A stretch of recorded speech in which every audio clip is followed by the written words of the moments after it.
Bismillahirrahmanirrahim. Assalamualaikum warahmatullahi wabarakatuh.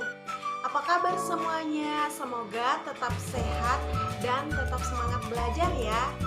Pada pertemuan kali ini kita akan memasuki bab baru, yaitu teks eksplanasi. Apakah teks eksplanasi itu? Mari kita simak uraian berikut ini. Materi pertama kita hari ini yaitu menentukan ciri-ciri teks eksplanasi.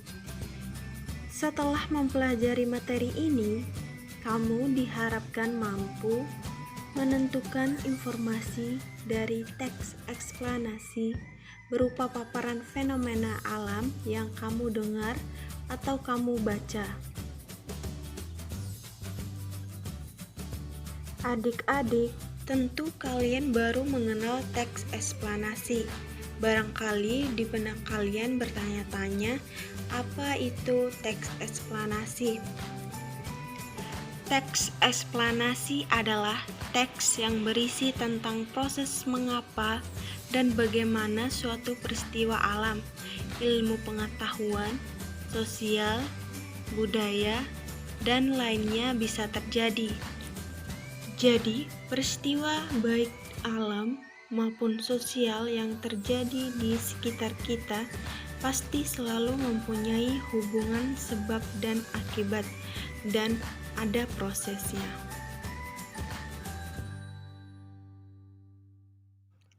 Adanya teks eksplanasi bertujuan untuk menjelaskan tahapan, langkah, atau proses bagaimana dan memberikan alasan mengapa terhadap proses terciptanya sesuatu yang terjadi secara alamiah maupun sosial.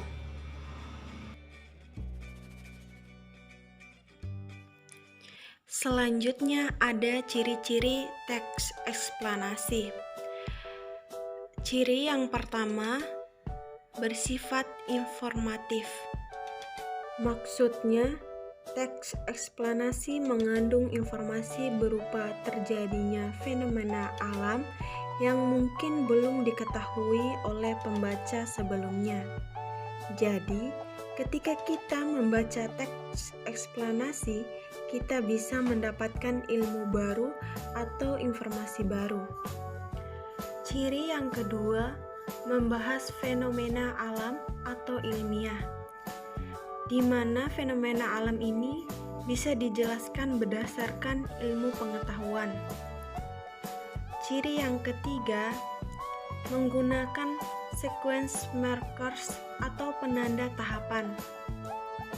Seperti terdapatnya kata pertama, kedua, berikutnya, selanjutnya, dan lain-lain. Nah, sequence markers ini bertujuan untuk merinci tahapan-tahapan yang ada dalam teks eksplanasi. Ciri yang terakhir, teks memuat fakta dan bersifat objektif. Jadi, teks eksplanasi harus mengandung fakta yang dirangkai secara kronologis atau berurutan, dan ada hubungan kausalitasnya atau sebab akibat. Nah, fakta dalam teks eksplanasi juga berfungsi untuk menguatkan kebenaran yang ada dalam teks eksplanasi.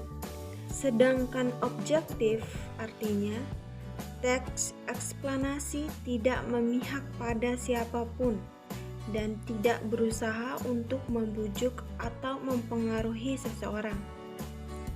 Jadi, tujuan dari teks eksplanasi yaitu memberikan informasi yang belum diketahui oleh pembaca sebelumnya berdasarkan pada ilmu pengetahuan.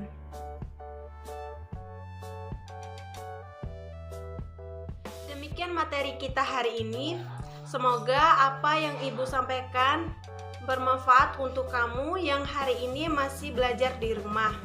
Ibu cukupkan sampai di sini. Assalamualaikum warahmatullahi wabarakatuh.